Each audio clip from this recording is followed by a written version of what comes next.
27-yard line. That's a great call, too. Play fake. Farmer will put it up, throws over the middle. Pull, touchdown. Quick flag. 3rd down and 5. Levis swings it to Scatterbo. Scatterbo breaks defenders. Here he goes again. Scatterbo is the running back, and he is immediately met. The backfield runs through the contact and then throws a shoulder for good measure.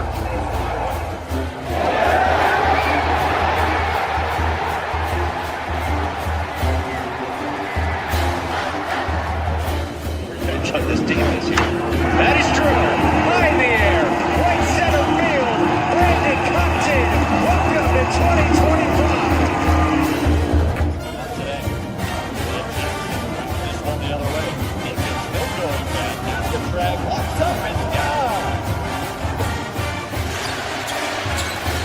Edwards pulls off and buries it.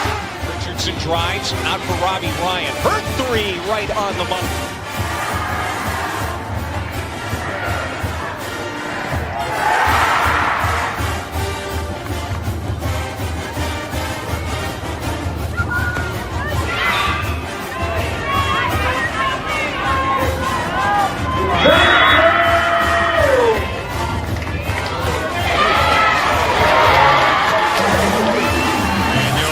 Takes his shot for Derby. Flag out. Doesn't matter. Touchdown.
It's really nice.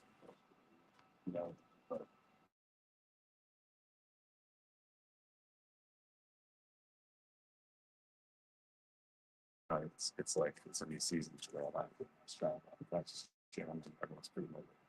Are you sharing those personal chips that you put out your story with the team? Yeah, the team knows I can find anything to. I guess I'm not the dog.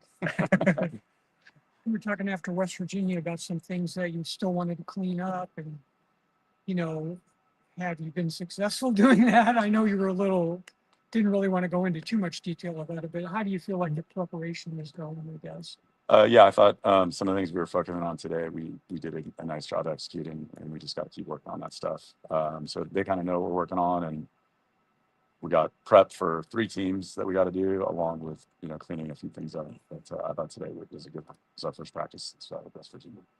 Does it feel like there's been steps each year that you've been here? And is there anything that you guys need to do in the tournament to continue that? I think we just gotta embrace the moment and have fun. I felt like I know at my last press conference, people asked me like, "What's maybe something you learned from last year?" I think now we got some kids that have hosted before. I think last year probably there was a lot of pressure on like Mary, all the seniors. This is not only the last match, but you're hosting for the first time, like maybe not ever, but since like the 80s or something. And so now I feel like this is a group that these people are here last year, and then you got Noemi and Colby who have done it at Oregon. It's like, hey, this is just what we do. So yeah, I mean, every year we're trying to set a new standard. That's for sure. So What's the difference? Maybe this is obvious, but having it at home. oh, it's huge. I mean, like the fan. We get to prep. We don't have to travel to stay here. We practice in our gym. We get prepped in our gym, and then fans. I think fans make a huge difference for us. So come on. How do you kind of sort of deal with the pressure, per se, like target on your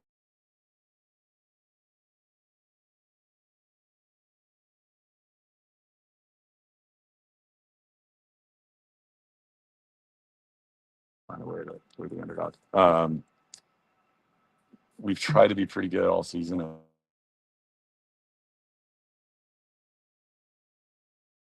Another Big 12, like no, we're thinking about whoever's next. Because I think if you're worried about the team you play next, then the rest takes care.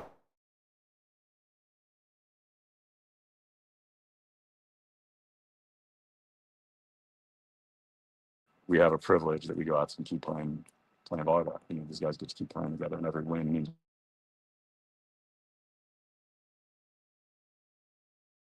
So you got to focus on what's next and not worry about the rest of the stuff. To piggyback off that, like you said, though, I mean, obviously you're looking to your first team, but you're still, I mean, coaching staff wise, advanced scouting, 3 teams. I mean, Yep. what's obviously again, it's more teams, it's a challenge, but like, what's the balance and challenge in that? I think for us as a staff, like we're all watching all 3 teams, and we can implement stuff in practice without telling them like, oh, this is Tennessee or this is Utah State. Right. We're just creating some scenarios, so you can still build on the stuff you're trying to work on without quote unquote focusing forward. And at the end of the day, practicing other things in volleyball is still good. You play different teams, different people do different things to you, so you got to kind of be prepared for everything. You had the crowd of 7,000, and you've had big crowds all season long, and they're doing some, I would say, creative things to pricing wise to get people in here and that sort of thing. Do you think that what you've seen in the regular season is going to carry over, where you'll have like people in the upper deck and that kind of thing? Is that kind of what you're expecting? It's certainly what we're hoping. I think we learned last year. I think there was some mispricing, which is why Graham wanted to be really aggressive, especially getting students in, and finding ways to make sure people come to our matches, because we've got a great turnout all year, and we'd like to continue that. I mean, you want to get home court for a reason, and if fans aren't showing up, you kind of lose that advantage. sure the more winning that you do, the more stressed out the players may get in terms of keeping it going. How do you keep them grounded, but also make sure that they're enjoying this run that they're on? Yeah, I think right now during practice, I'm not trying to get them to enjoy it. I'm trying to create stress, and but then when it's match time, it's like, hey, let's embrace the moment, have fun. So I think there's just some messaging thing, and I don't know if they feel pressure. They don't tell that to me. But I think as long as you can keep focusing on like what's the next thing you control, it's only the point that you're playing. I mean, I think throughout the season we've had several moments where it's like, you guys, you can't win the match on one swing. You can't win the match on one block. Can we just be good over and over and over again? Whatever happens, done. Whatever's in the future is irrelevant. What is the next thing we have to do? I In mean, the Big 12, they have 10 teams in the most from any conference. Even maybe if you haven't had the top 10 type Yep. matches or wins, do you think that the preparation from, the conference in totality has gotten you ready for the postseason?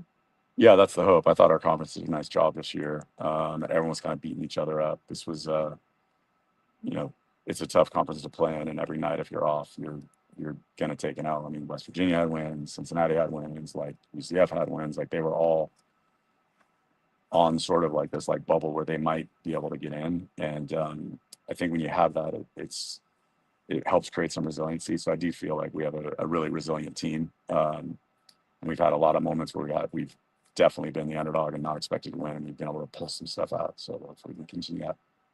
Last question.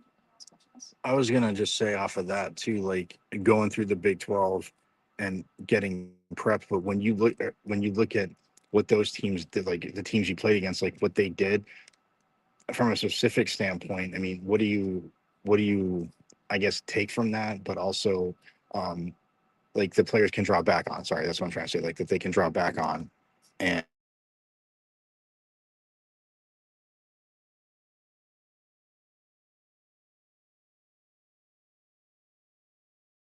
Been in this scenario, like we just go out and rip off a serve, and we'll get a reel, and we'll do it again, and do it again.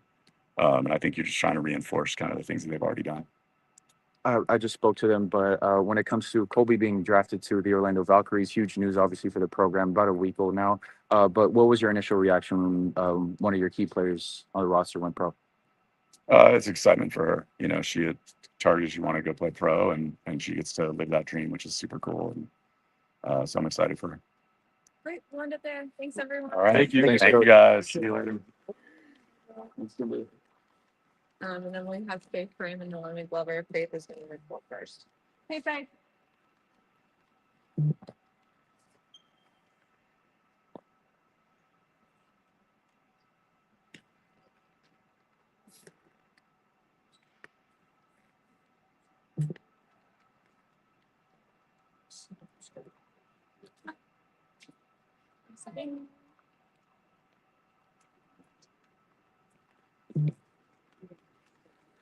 Yep, right there. All right.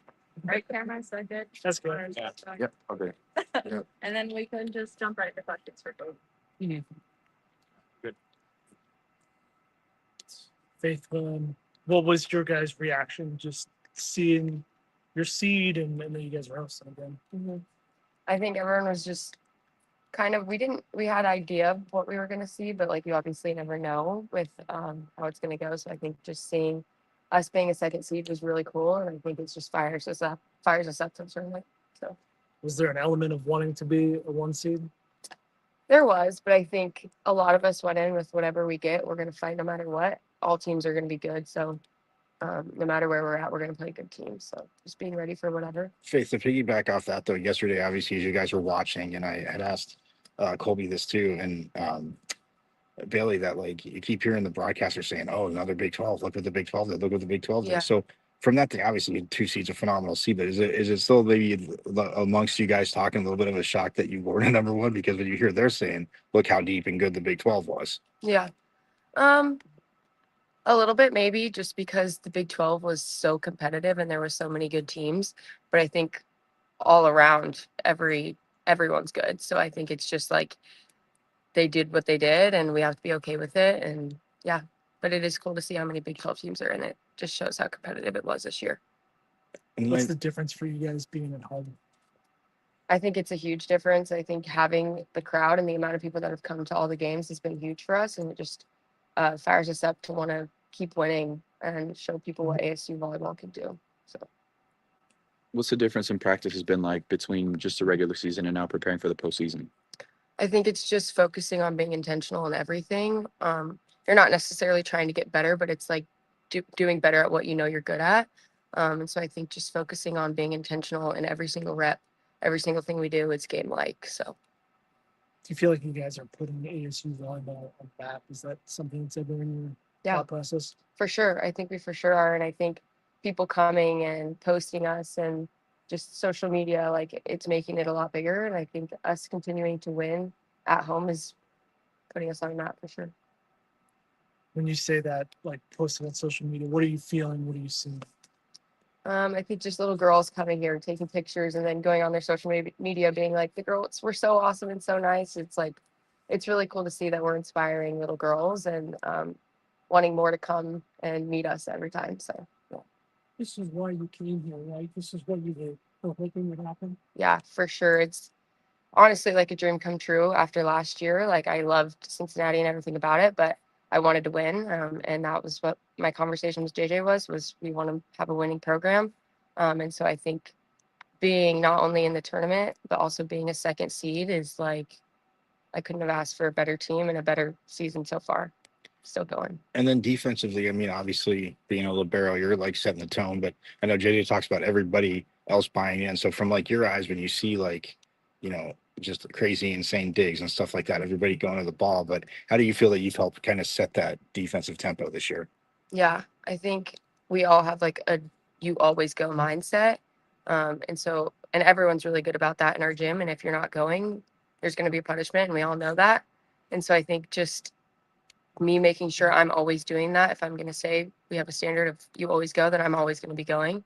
And so I think the girls around me, no one lacks an effort. So that's really huge. What was that first practice today like, knowing that from here on out, and you all have to be at your best, or it could be the last time you play this year? Yeah. I mean, nothing different than what we normally do, but I think just making sure that you are remembering every rep matters, and just focusing on being intentional in every single rep that you do, and just yeah. What do you think defines this team? That's a good question. I think honestly, it's intentionality. Just like what the coaches ask for is you to be bought in, and I think everyone is bought in, and I think you do your job, and we're gonna be well off. And so I think everyone's just focusing on doing what their role is and what their job is, and we're winning games. So. And with the experience this year too, because I mean, obviously coach always talks about, you know, the game changers, whether they're, you know, on the bench, whatever, but just in practice, how did like now you're like full season with it going into the postseason. How have they pushed you this season? I mean, they've pushed us more in ways than we could even say. I think even in practices, they're on the other side chirping at us like they're the other team. Like every little thing that they do is pushing us to be better. And I think every game you hear them, every game you see them, especially during challenges, they're doing their own thing, and it fires us up. And they've been a tremendous difference to this team. So. Do you have an input on some of those celebrations or whatever they're doing? I don't. I just love seeing new ones all the time. Last couple questions. Great. Thank you.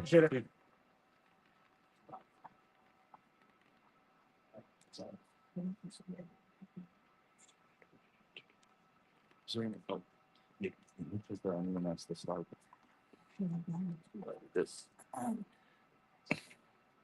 flyers are on. Kimber, we can't ask her about that. Okay. You sick? I was. Just making sure. In competitiveness, it's just Yelling on it. yeah, perfect timing, right, for the tournament. Switch. Jump right. Yeah, Can we get you to take one step closer? yeah. Thank you.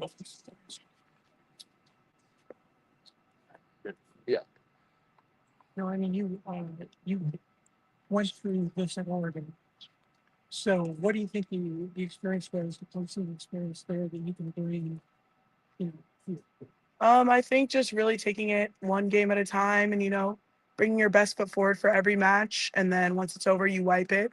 I think when you get too much in your head and you're thinking in the past years, obviously last year it was like you get in your head, you start kind of falling back on what you know in your training, and you just got to play with what's in front of you. You can't play with what's in the back of your mind. Does it feel different when you're in the middle of an NCAA tournament game? Match. I think for the best players, they'd probably say no. I think that's what you need to work for. And I think as a team, being how we can use the environment and like kind of reject all the emotions and just play with what's in front of us and play forward and play for each other. What's the difference in environment when we're here playing at home?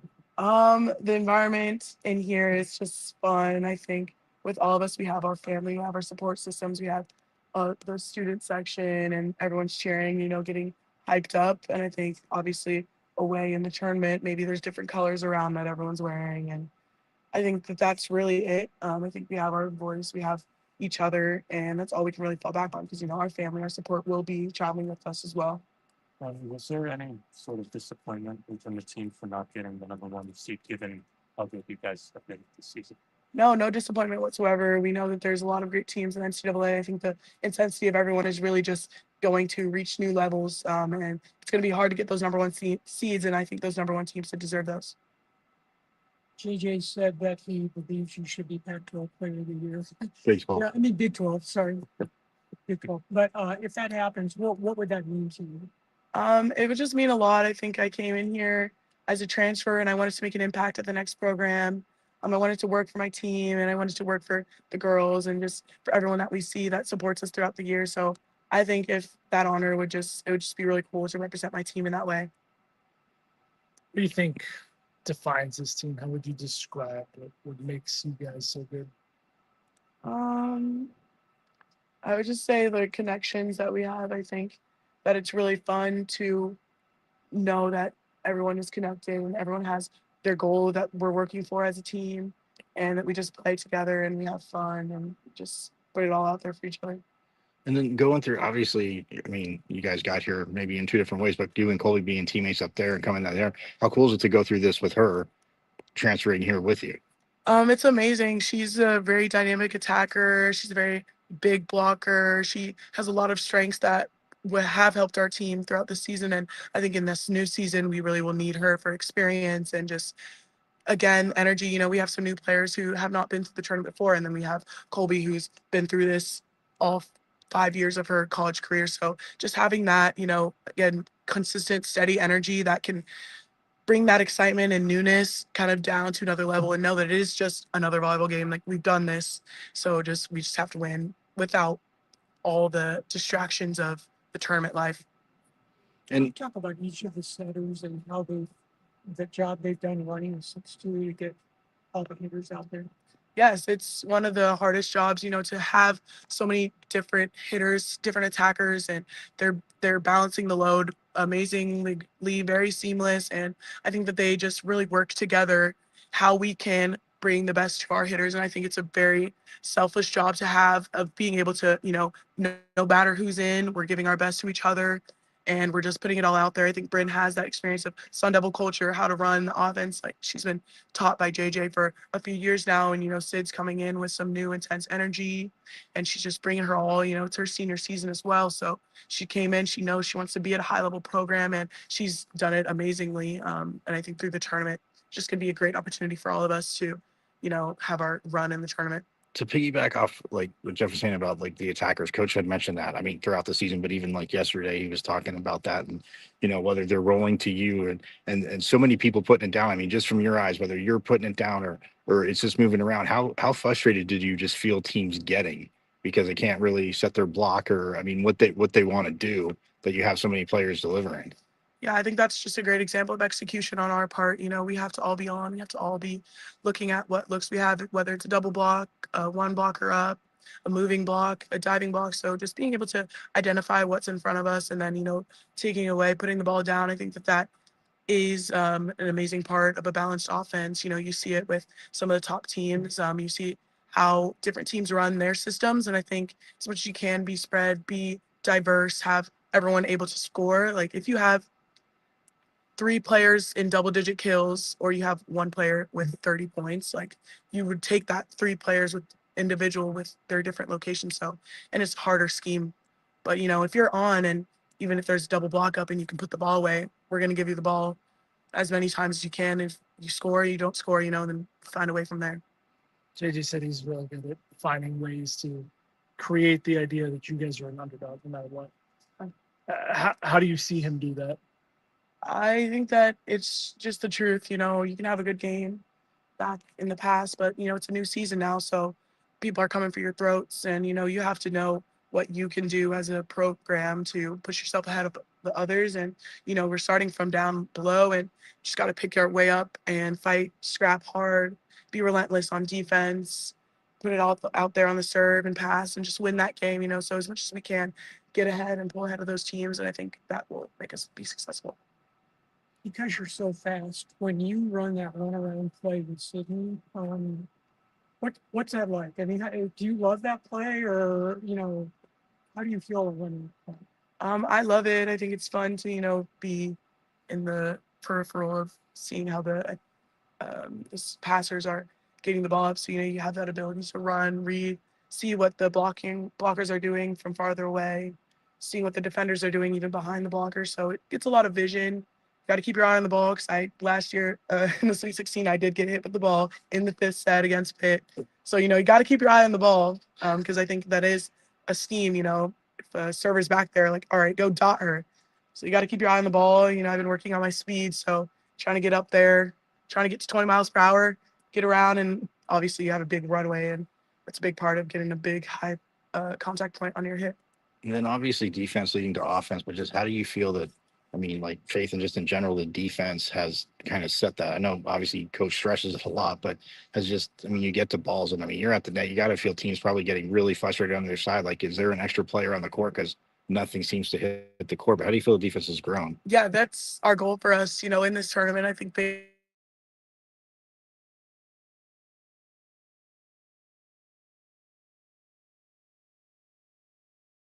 a 10 feet of court. It's very frustrating as an attacker, and that's what we need, because we have a big block as well. So if we can know that teams can't hit through our block and they can't hit around our block, that's going to win us games. So I think just as much as we can, feeding off of Faith, she's putting her body out on the line. So if she's putting her body out on the line, I feel more inclined, like, you know what, if a ball's in my area, I don't think I can go for it. If I dive, make a move, I've got a big wingspan. If I make a move, get that ball up in the air, then we can keep playing. So I think that's a big focus of us, starting with Faith. She's doing an amazing job of making it look easy. So maybe for people that's more challenging, we still got to make it look easy. So I think just watching her technique, watching how she reads the play to get the ball up, that is inspiring as me as, 3-row attacker wanting to be 6-row. How do I get those balls up, keep the ball in play and keep getting our hitters that have been doing great numbers, getting them in rhythm, getting our setter working.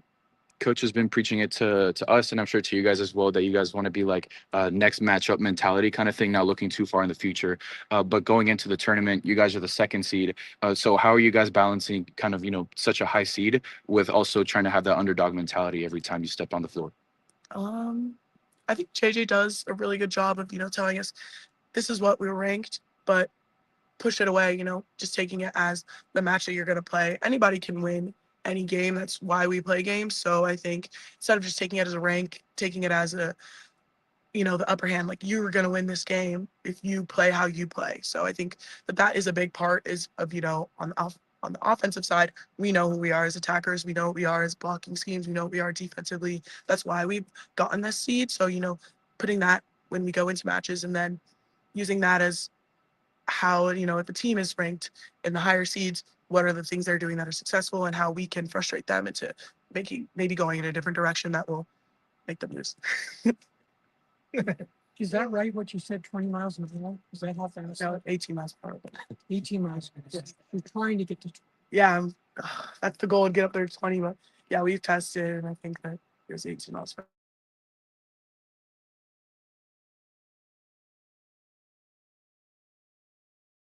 Plans and just how we can be ready and grow as athletes physically. So I think that is just those metrics, having that week by week, how we can exceed goals. I think we had a bunch of PRs today, usually test on Mondays. So just how we can put what we do in the weight room to translate onto the court. Any other questions? Yeah. Well, thank you. Thank you. Good luck with your voice. Thank you. Thanks again. Right, thank you so much. So sorry again. Appreciate you all making pivot. I wanted to get extra steps in anyway. Oh, perfect. So, Happy to help. because the woman from basketball looked at me and she sees a look on my face, and I'm like, those aren't, because there's 2 basketball, I go, those aren't volleyball players. She goes, oh, they're back at DFA. And I'm like, thank you. And she's like, And I was like, trying to, and then I was like, your number wasn't working. But the reason why. somebody hacked into my thing, and AT&T wants me to pay $3,500 because they ordered a bunch of Apple stuff, Kimber. I don't have $3,500. Not that I would anyway, because I don't have the stuff. I No, didn't that's do it. crazy. And it's been 5 days, and they won't turn it back on because I didn't do it. If stuff, we can do that. Okay. What's wrong?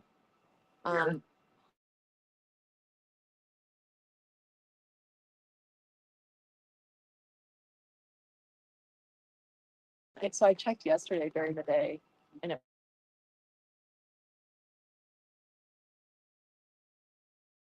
anyway, yeah, I think here.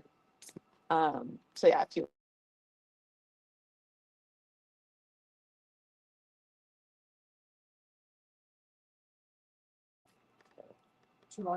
yes. Yeah, No, wait, did they just announce that online, or is it like on TV or something? Like, just online. oh, okay. Yeah. Just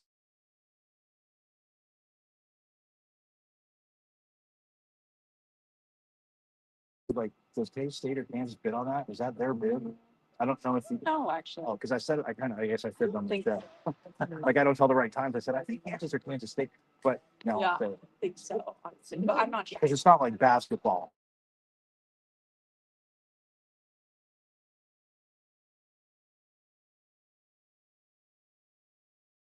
So it's like has to have like convention space and whatever. So yeah, I don't know exactly how that works.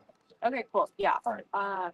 Email me like later today. Just Well, yeah, because if I'm on Wi-Fi, because like yesterday when I sent you the video, I mean, I airdrop it, as long as I'm on Wi-Fi, because you have an iPhone. That's what I was telling Jeff. Anybody's got an iPhone, AT&T's like, well, you can FaceTime with my mom, my sister, funny. and I'm like, I'll just type you the email. okay. Yeah, yeah. Sorry about that. But, yeah. Sorry about getting ready. You're good, dog. It was a nice day for you.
What is up, my Pitchfork Lunch peeps? You just saw that right there. That was absolutely awesome. The 2 seed Sun Devils in women's volleyball, who Big 12 champs, reigning, defending back-to-back Big 12 champs. Guess what? They are the number 2 seed in the region where Kentucky is the number 1 seed. But guess what the number 2 seed means? They get to host, my friends. So, yeah, that was JJ Van Neal that you saw, Faith Frame, head coach JJ Van Neal, libero, defensive specialist Faith Frame, and I gotta turn around.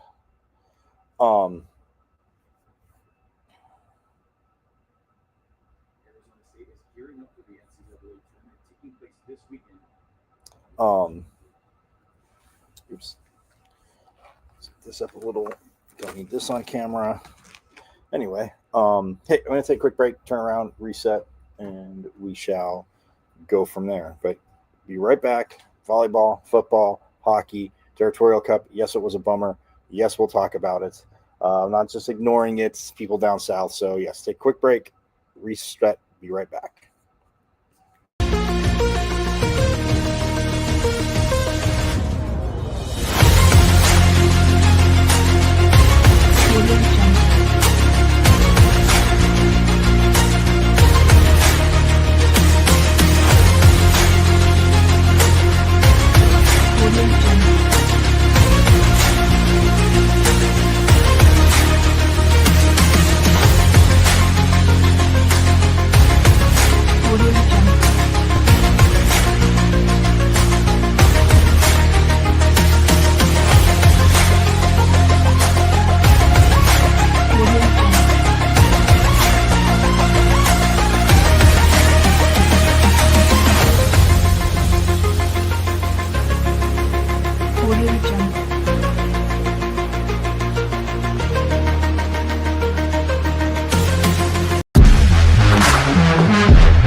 All right, there we go. That is much better, my friends.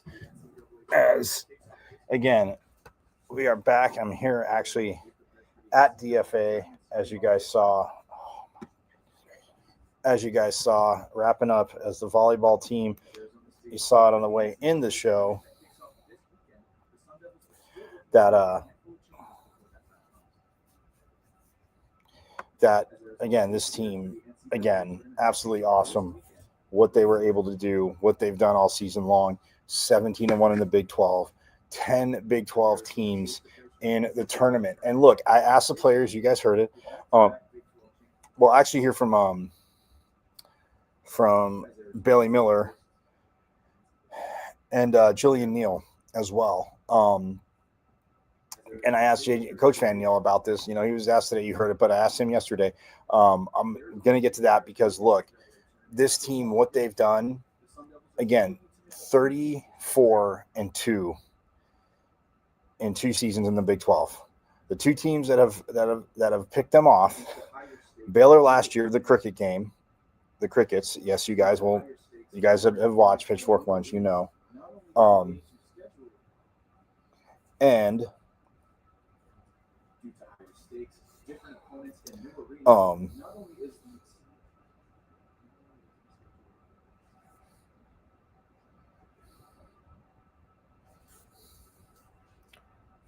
higher stakes, different opponents, and new arenas. Not only is the Sun Devils schedule looking a little bit different, but the practices are too.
Anyway, apologies about that. So, but yes, the volleyball, again, what they have done, 34-2, JJ Van Neal, 2 years in the Big 12. And yeah, 2 years in the Big 12. And they got picked off. They got sniped by Baylor last year, the Crickets game, like I was saying. If you know, you know. And this year at Iowa State in 5. Iowa State's in the tournament. I mean, you have ASU, obviously, as the highest seed, the Big 12 champs, the automatic bid, the number 2 seed. You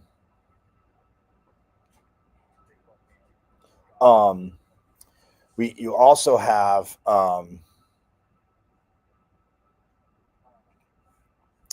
Iowa State, the aforementioned Iowa State. So ASU, Iowa State, Colorado, Utah, TCU, Baylor, Kansas State.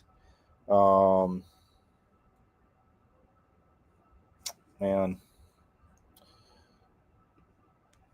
who am I forgetting? My apologies to them.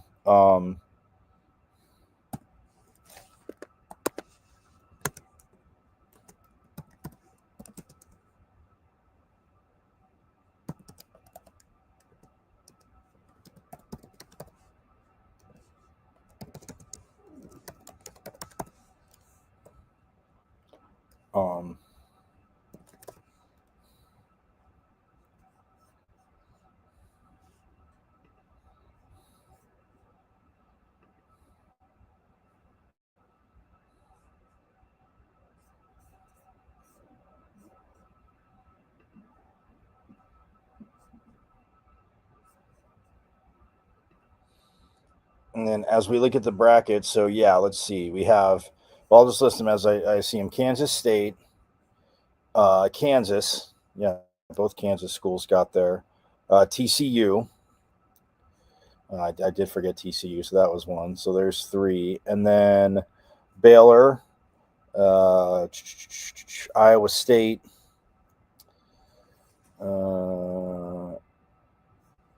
BYU, Utah, ASU, Stanford. No, they're not in the Big 12. That team down south, and Colorado. So that's 10 teams from the Big 12 that got in. So, yeah, absolutely awesome, guys. Take a quick break. When we get back, we're going to hear from Bailey Miller and Colby Neal here on Pitchfork Lunch.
Come on, you're good.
All right, we're back here on Pitchfork Lunch. Yes, I am Michael Carrotino at Diablo00, guys, on XR, formerly known as the Twitter. You guys know it. You guys love it. You can check out us live there. Usually every day, Monday through Friday, 12 to 1, with volleyball tournament availability.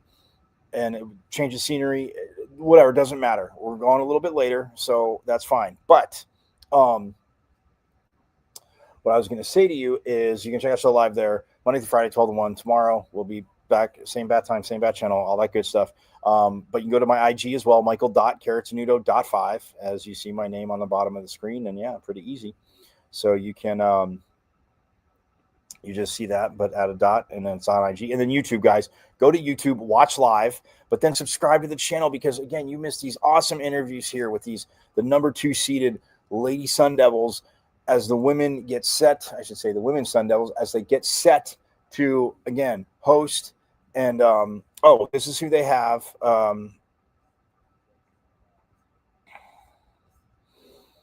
They are the number 2 seed, in which Kentucky is the number 1 seed in the region. So, yes, they can host the first 2 rounds, and they could actually host up until the semifinals if Kentucky were to lose. But again, hey, we know Coach Van Neal, we know the team. It is one game at a time. But so ASU will be playing Coppin State first. I figure you guys want to know that.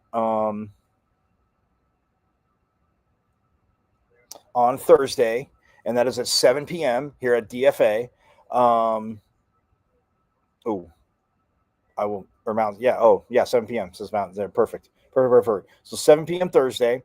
And then the other 2 teams that'll be here are, so are Utah State and number 7, Tennessee. So, and that game would be Friday at 6 p.m. Just so you guys know. But Coppin State, hey, it is first. People say, they'll probably be playing Tennessee. Look, guys, in this tournament at this level, lots of talent. And yes, we will see. And the Sun Devils aren't taking it lightly. Look, they won their first round last year and then fell in the round of 32 here to Texas A&M. We can talk about it openly. It's Coach Van Neal. Again, this team definitely knows. So it's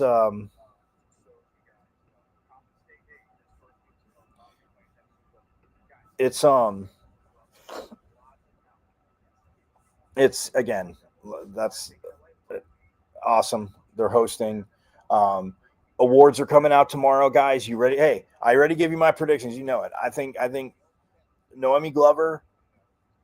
I know it's not going out on much of a limb, but I said, look, I think it's a 2-player race on the same team, because I think Noemi Glover probably would be. And again, we've seen what she's done. Her hitting percentage. I've talked about it.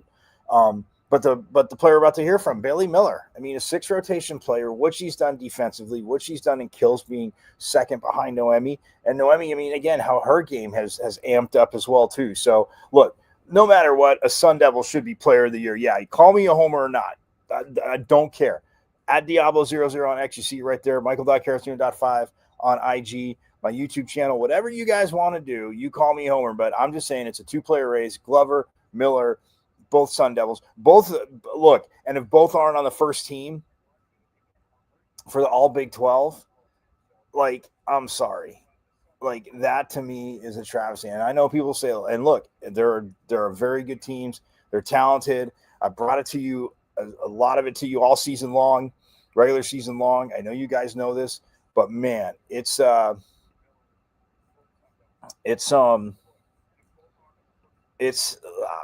those 2 are definitely. And okay, here's the thing. Look, and now I know it gets into Homerville. No, not the whole starting lineup is going to be there, but it could be when you're 17-1, and not just be, but it's you're set, not because you're 17-1, how you're 17-1, what this team has done. I mean, absolute dominance at times, my peeps. But I would say Glover and Miller, most definitely. And how do you not put, I mean, I can go with Faith Frame. I could go, well, before I get to Frame, defensively, Colby Neal. Like, what she's done in the middle, like, come on. Like, so again, I think there'll be 4? No. 2, most definitely. And look, now that I think about it, Colby Neal, and look, I know Jillian's numbers weren't like like aces and everything, but like everything she did, like, and at the level she did it, that's crazy to me. So yeah, I don't even pretend to know. But that's what I'm saying. Like, you could have 3, and look, I mean, I think maybe when teams are looking at it, if coaches are honest and voters are honest, like, I think inevitably what could be tough is you could be splitting hairs between like Faith Frame and Colby Neal, or Bailey Miller and Faith Frame, Bailey Miller, Colby Neal, like Noemi Glover. Like, I'm just saying, if they don't come out with a high percentage of the votes, I would be surprised. I know, at Diablo00 on X, tell me I'm a homer. Hit me up in the comments, whatever you want to do. I'm just telling you, like,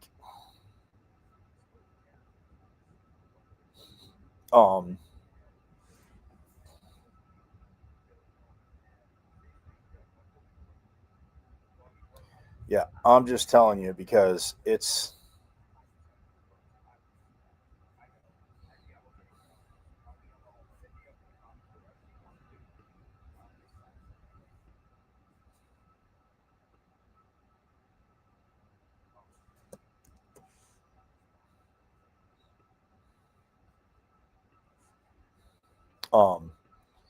it's crazy to me because, like, you can't.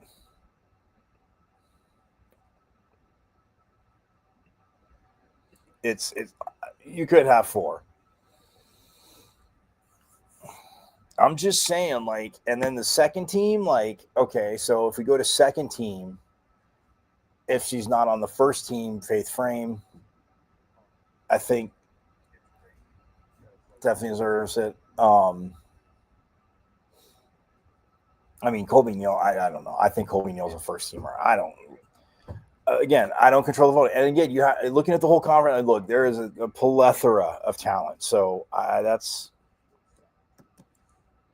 that's where I'm leaning there. But those will be out tomorrow online. I don't know what time, but if it's during the show, of course I will get it out to you. And then if I'm right, you can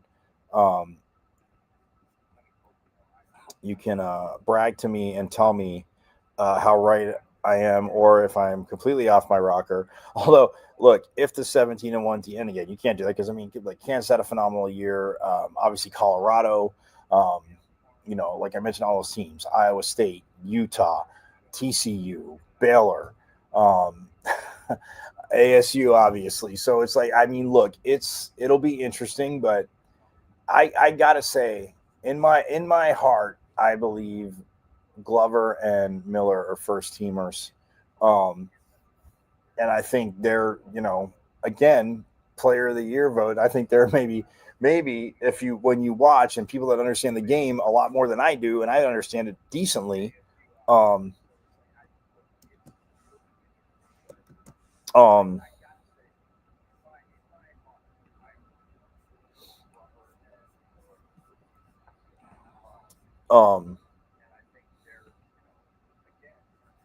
yeah, I understand it decently, and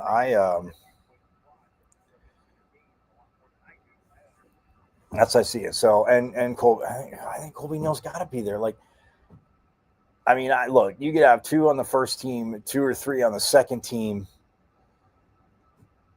Do they do a? I mean, I know football did a newcomer. I don't know. We'll figure out tomorrow. Anyway, I'm carrying on, but we are going to get to Miss Bailey Miller as again yesterday, right after the show, the bracket show, which was on ESPN. It was absolutely awesome.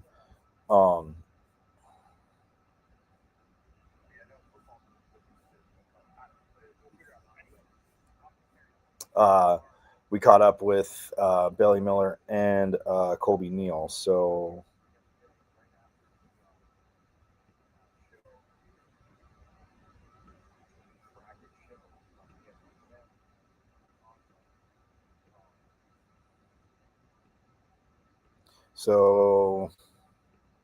let's do that right now. Here is, again, outside hitter, opposite of Noemi Glover. aces, digs. I mean, a few assists when she needs to. Obviously, the kills, and again, her and Glover complement each other so well out on the opposite, obviously, pins. So, anyway, here is Bailey Miller yesterday after the Devils get to the number 2 seed, and you gotta like her garb, gotta like the sporting of the shirts there.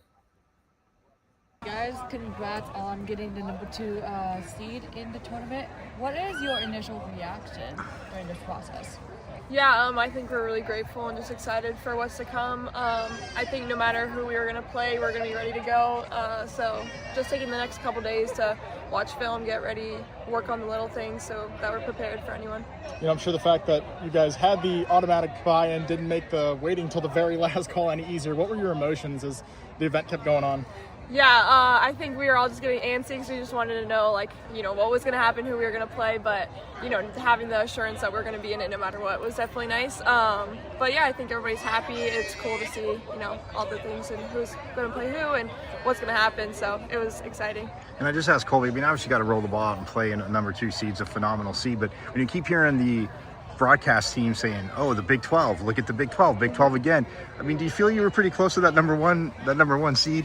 Yes, I think that that's something that we were all like trying to prepare for, of like, oh, are we getting a 1 seed, are we going to be a 2 seed? Because the Big 12 is such a strong conference and us being able to dominate. So it was just, you know, it was like exciting, but we were also nervous just to see what was going to happen. But I think no matter what, we were just going to be grateful and happy to be in it. As one of the lone returners from last year's team, what did you kind of learn about this experience last year, hosting games, being in this position that you can kind of help kind of educate this group on, I guess? Yeah, I think just respect everybody because, you know, being a 2 seed, we have the advantage of playing at home, having, you know, the opponents that we play might not be at the same level that we're used to in Big 12 conference, but just respecting everybody, knowing that if they made it to the tournament, they're a good team and that we need to be ready. And what's it like having been in this program a few years, being with Coach JJ, just kind of where you guys are at now, kind of the perennial top of the Big 12, a perennial, you know, presence in the NCAA tournament? It's really cool, and I'm really grateful to be a part of a program like this, especially one that was able to turn it around so easily and quickly. Not easily, but definitely quickly.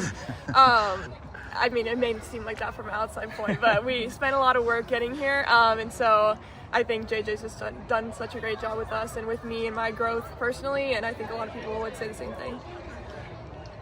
And just the crowd support. I mean, obviously, like you just said, playing at home and the attendance, I mean, just getting bigger and bigger. What are you expecting to see from the fans when this gets going? Yeah, I think we are really grateful to have such a good community around us, and we're excited to see everybody. Hopefully everybody will be able to come out. I think it's going to be a good game to market and, you know, just try to tell everybody about. So I think we should be able to get a good crowd and have a good home field advantage. Any other questions?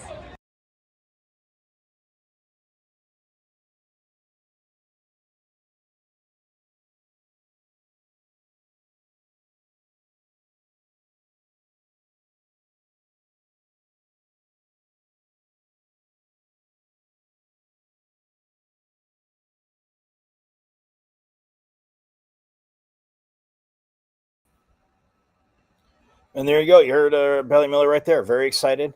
And obviously, like I said, a number 2 seed, you can't, obviously it's not a bad thing. So, I mean, it's,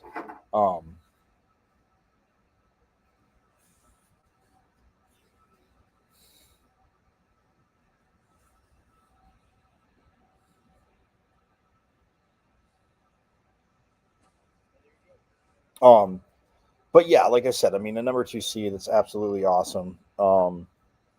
And, you know, you still got to roll the ball out and play. And like Coach said, there's a lot of talented teams. I mean, at this point, you know, and I know it's an old adage, like, you know, hey, you just got to get into the dance tournament. Yes, there are seeds. Nebraska has only dropped 7 sets all year. They were the overall number 1 seed. I know I had mentioned that last week. For those that didn't check this out live, I'm sorry.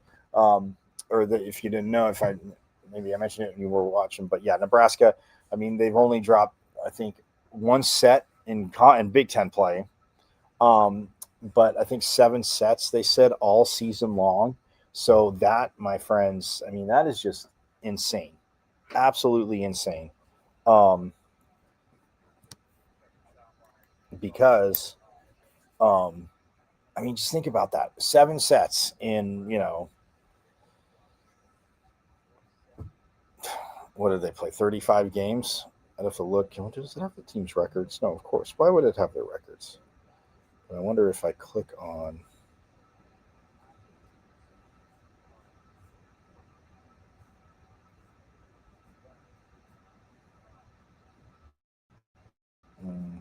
Yeah, no.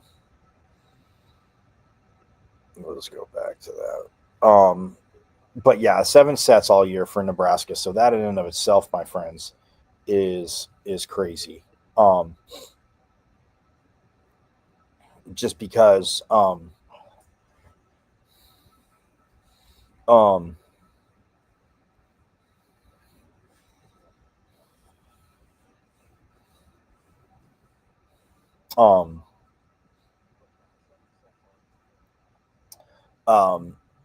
but yeah, I mean, that's dominant. So they're the number 1 seeds, by the way, were Nebraska, Nebraska, Kentucky, obviously, like I told you, because they were ASU's number 2 in that bracket. So Nebraska, Texas, Kentucky, and Pittsburgh. So Pitt got the other number 1. Yes, ASU did lose to Texas, did lose to Pitt. Kentucky, I mean, they played very strong. And, you know, it's kind of funny because SMU, who leapfrogged ASU in the rankings, there's no way they leapfrogged them in the RPI, got the number 2 seed in that Pitt region. So we'll see. We'll see what happens. But anyway, ASU, like I said, the number 2 seed in the Kentucky region. And, yes, they could end up going to Kentucky for the quarterfinals.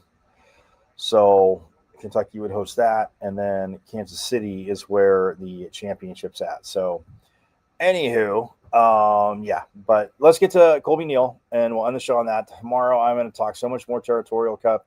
Guys, I know, yes, the Devils lost. I'm not ignoring it. Again, tournaments here. They're going to a bowl game. We'll find out after Sunday. The Big 12 championship game is BYU and Texas Tech. So we'll see what those two do in that game, depending on who wins. Close. That I think they both deserve to be in the college football playoff. That's just me. Also, Utah could have an outside chance too. But again, they're going to say it's the Big 12, this and that. And I mean, they got to try and throw the whole SEC in, like, you know, Vanderbilt. I mean, lost to anyway, but we'll see what happens. But I'm stoked because volleyball, number 2 seed, again, heartbroken, annoyed, having to listen to the team down south. You guys know this from the fans there. I mean, they can barely read, but that's okay. I have to get in something because I have 362 more days of hearing this junk, or 362 more days of hearing this junk. So yes, but we are going to hear from, again, grad transfer middle blocker, the older sister of Jillian Neal, who, again, friends of the show. We had him on Pitchfork Lunch, Colby Neal, who, again, like I said, has had a phenomenal season. I'm not going to get into that breakdown again, but, I mean, there could be 2, maybe 3 on the first team. Who knows?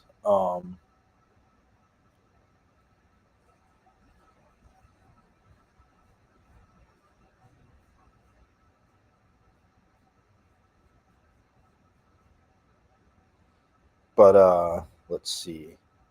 There's Colby. All right. Or no, sorry. There's Colby Neal, and let's hear from her. Reactions to the Sun Devils getting the number 2 overall seed in the NCAA tournament. I think it's really exciting. It's definitely something that we've worked really, really hard for. So just really cool to see our hard work pay off and be seated, you know, really high. It's just awesome. What's it like when you guys are watching the selection show? You kind of have a feeling maybe where you're going to be seeded, but having to wait all the way to the final announcement. Yeah, I mean, it definitely builds anticipation. So we were really excited at the end, but just getting to see, I guess, who's playing who and kind of trying to think who's left is really, really, really fun. So. And then you got to roll the ball out and play, obviously, but you hear commentators keep saying Big 12, Big 12, another Big 12. Obviously, number 2 seed's phenomenal, but what do you think about maybe punching that number 1 seed line with all they kept mentioning? Look what the Big 12 did. Yeah, I mean, it's really, really awesome. Would have loved to be a 1 seed. That would have been super cool. But definitely, it's still an honor not only to win Big 12, but to have so many people who've competed be in the tournament. I think it's just an homage to, I guess, how hard everybody's worked this season. And then, granted, you took on obviously Pitt early. I know, Texas, Penn State, but I mean, having played those matches and just seeing where they're set, like you said, seeing where they're set up and stuff like that. I mean, how has this team grown since then, and how far can you guys go as a team? Yeah, I think our team has, we were super new to each other at the beginning, had a lot of injuries at the beginning. I think, hopefully we don't have to deal with that again, but just being able to mesh with each other and spend time and work every day has really helped us evolve and get better at a ton of the things that they exposed. Not only was everybody else around, but you got to experience this with your sister. Talk about that feeling. Yeah, I mean, it's really cool. It's always a cool feeling to see your name get called, but just to be there with one of my best friends and one of my biggest supporters, and I support her all the way, it's just an awesome, awesome feeling. When you came in and trained for this offseason, the goal was to help get this team get back to this point. So what's it like to have accomplished kind of this part of the checklist and now be on to postseason play? Yeah, it feels really validating. It's really nice just seeing how everything that we've done has paid off. And then also just kind of, moving along. JJ mentioned earlier, like, we can celebrate this now, but, once we know our seeding, it doesn't matter, on to the next. So just making sure that we stay focused. Obviously, in the NCAA tournament, anyone's game, what are your guys' biggest keys once you move into the tournament? I think the biggest thing in the tournament is just to make sure that we highlight our strengths. We play the way that we want to play. We are who we are, and it's not going to matter who's on the other side of the net if we can accomplish that. What is your team's mentality heading into this tournament? What message do you have for them as well? I think this team is really hungry. We have a lot of girls who either haven't been to the tournament or are just really, really excited to have it finally be their turn, and I think that we're super excited going in. All right. Thanks, everyone. Cool. Thanks. Thank you. Thank you.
And there she is, Jillian Neal. And that will wrap up the show, my friends. As you heard her there again, of course, like I said, if you watch the bracket show, every time there was a Big 12 team, the first from Kansas State being the first one they showed, because they obviously showed the number 1 seeds first, which, like I said, are Nebraska, Texas, Pitt, and Kentucky. By the way, the defending national champs, Penn State, who ASU did beat, they're in the tournament. Yes, I know people were like, oh, I mean, they lost a few, but they are. Let's see, where are they?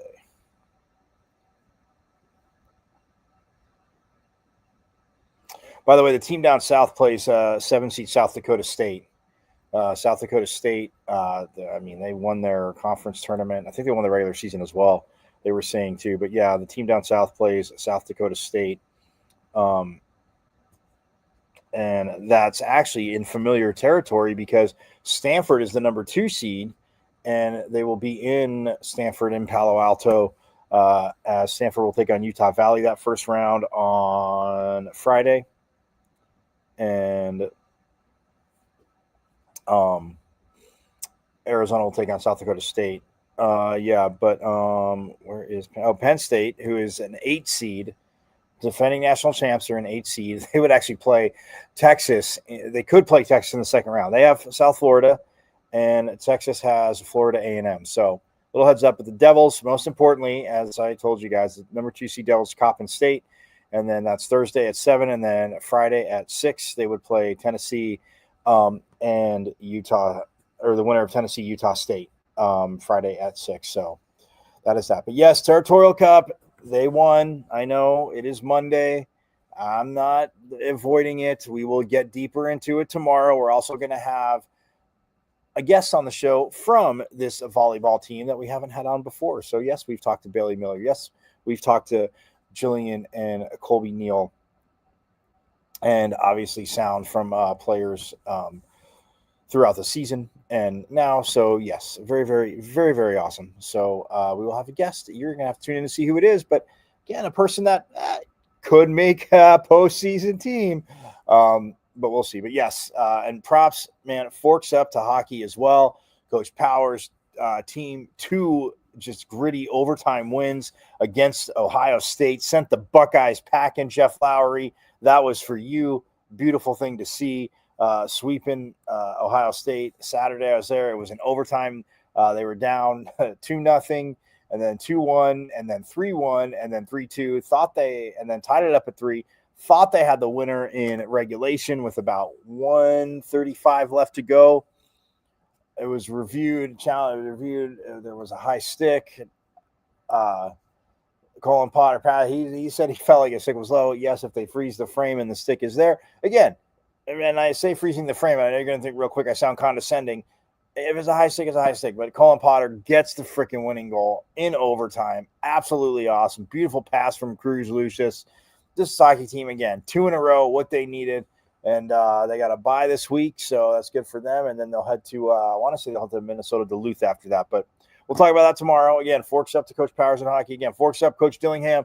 And football, obviously, yes, it is tough to lose that team down south. But again, 19 wins in 2 years. They're going to a bowl game. We'll find out where next or this coming Sunday. And chance for these seniors to go back, who had back-to-back 3-9 seasons for a lot that were here, some that were here. And then in 2 seasons, they could have 20 wins. They're at 19 right now. Phenomenal. So forks up, man. Hell of a job. And it just sucks. Like Coach Dillingham said it best. I posted it. It just sucks losing to that team down south. But one game is not a snapshot of where everything is at now, how it's turned around. Fans being upset that the team finished 8-4 instead of 9-3. 10-2. So not ignoring it. You people down south, watch tomorrow. Again, we'll talk about it. But we're going to have a volleyball guest tomorrow too. Just saying. But yeah, same bad time, same bad channel. Again, at Diablo00 on X, artist formerly known as the Twitter, as you guys all know. And you can obviously, on Twitter, at Diablo00. My IG, Michael.Caratanudo.5. Yes, you guys know that. And what, guys? The YouTube channel. Yes, you see my name, Michael Caratanudo. All you got to do is go to YouTube. But my page is at M as in Michael, V as in Victory, Season Champ 005, at MVC005 on YouTube, guys. And subscribe, because you have missed a plethora of phenomenal interviews, converviews, I should say. And again, we're only going to have more. Again, big week for volleyball as they charge into the tournament and see what they can do. And they get to start it here at DFA, and they will be rocking it. So, again, but go to YouTube, subscribe, because you miss coaches, whether it's coaches, players, voices, insiders, alum.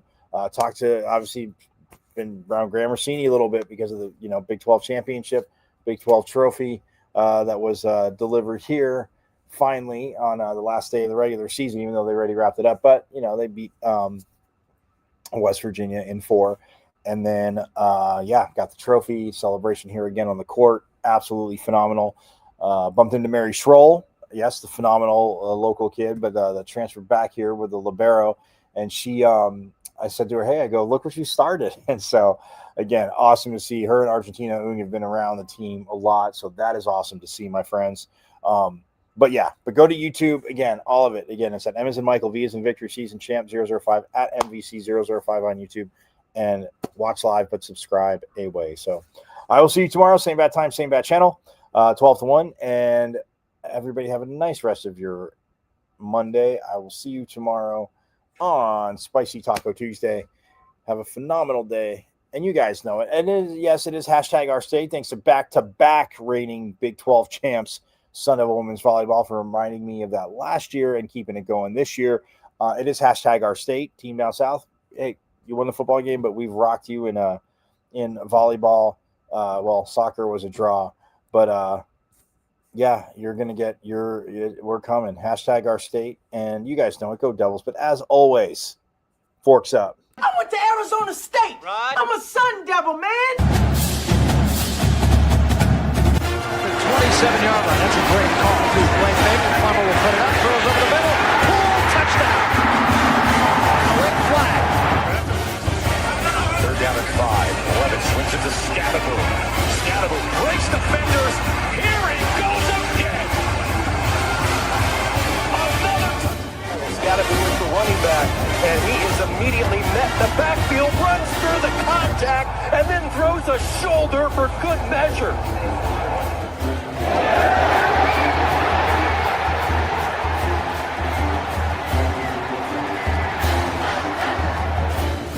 Chuck this team this year.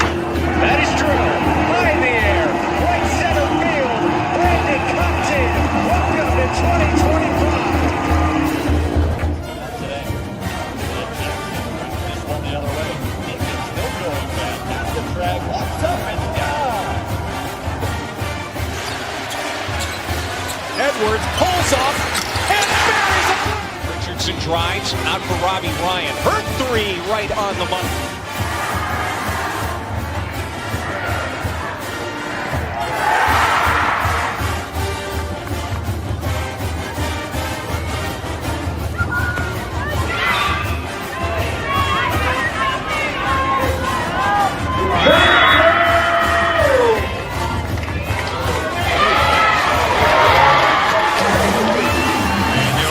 Takes his shot for Derby. Flag out. Doesn't matter. Touchdown.